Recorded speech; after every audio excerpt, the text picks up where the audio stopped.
From Ncert textbook from the topic dual nature of radiation and matter topic la 11.22 question பார்க்கலாம் பாருங்க. An electron gun with its collector at a potential of 100 volt fires out electrons in a spherical bulb containing hydrogen gas at low pressure. A magnetic field of 2.83 into 10 power minus 4 Tesla curves the path of the electron in a circular orbit of radius 12 centimeter. The path can be viewed because the gas ions in the path focus the beam by attracting electrons and emitting light by electron capture. அப்படின்னு சொல்லியிருக்காங்க. Determine E by M வேல்யூன்னு கேட்டிருக்காங்கப்பா. அப்போ E by M value கண்டுபிடிக்கணும். இப்போ potential electron வந்து எவ்வளோ potential accelerate பண்ணியிருக்காங்கன்னா 100 வோல்ட்டில் accelerate பண்ணியிருக்காங்க. அந்த எலக்ட்ரான் வந்து magnetic field 2.83 into 10 power minus 4 டெஸ்லால மூவ் ஆகுது. அப்படி மூவ் ஆகும்போது சர்க்குலர் பாத்தில் போகும். அந்த சர்க்குலர் பாத்துடைய ரேடியஸ் வந்து 12 சென்டிமீட்டர் கொடுத்துருக்காங்க. இப்போ நமக்கு என்ன ஃபார்முலா தெரியும்னா இந்த ஆக்சலரேட்டிங் பொட்டன்ஷியல்னால work done is equal to E into accelerating potential இருக்குங்க. இந்த work done equal to change in kinetic energy, initial kinetic energy 0 போட்டோம்னா final kinetic energy half mv square வந்துடும்.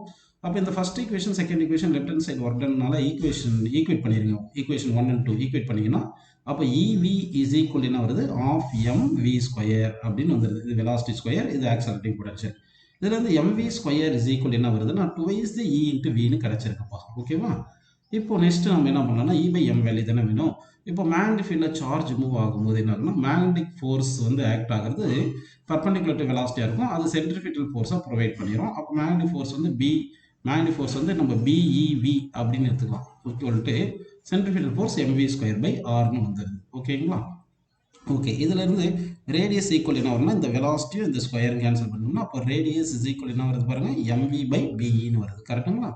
அப்போ ரேடியஸ் ஸ்கொயர் இஸ் ஈக்குவல் என்ன வரும் m square v square divide by b square into E ஸ்கொயர்னு வந்துடுது. ஓகேவா? இப்போ நமக்கு என்ன வேணும் E by M வேணும். அப்போ என்ன பண்ணலாம்னா இதுல இருந்து இந்த ஃபார்முலா இருக்கு இல்லையா, இந்த ஃபார்முலால இருந்து E by M தனியாக எடுக்கலாம். எப்படி எடுக்கலாம் பாருங்க.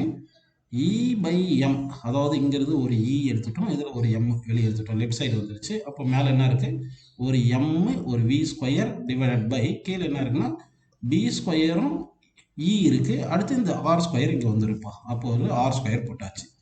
இப்போ இந்த mv ஸ்கொயர் வேல்யூ தான் இங்கே 2EVன்னு கண்டுபிடிச்சு வச்சிருக்கோம். அப்போ E by M is equal to 2E into accelerating potential divide by b square into E into r ஸ்கொயர்னு போட்டுக்கலாம். ஓகேவா? அப்படின்னு போட்டாச்சு.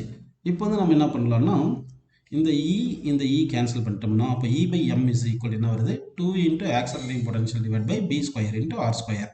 இப்போ வேல்யூ சப்ஸ்டிட் பண்ணலாம். ஆக்சலரேட்டிங் பொட்டன்ஷியல் எவ்வளோ பாருங்க 100. So 2 into 100 divide by b எவ்வளோ 2.83 into 10 power minus 4. So 2.83 into 10 power minus 4 போட்டு ஹோல் ஸ்கொயர் போட்டுக்குங்க. இன்ட்டு ரேடியஸ் 12 சென்டிமீட்டர், சென்டிமீட்டர் மீட்டராக மாற்றுறதுக்கு 10 பவர் மைனஸ் 2 போட்டுங்க. So 12 into 10 power minus 2 whole square அப்படின்னு போட்டுக்கலாமா?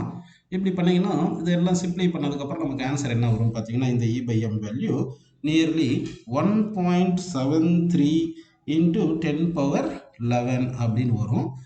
யூனிட் வந்து கூலும் பர் கிலோகிராம் அப்படின்னு போட்டுக்கலாம். ஓகேவா? ஏன்னா சார்ஜுக்கு வந்து கூலும் யூனிட், மாஸ்க்கு வந்து கிலோகிராம் வரும். ஸோ ஆன்சர் வந்து 1.73 இன்ட்டு 10 பவர் 11 கூலும் பர் கிலோகிராம்னு வரும்ப்பா.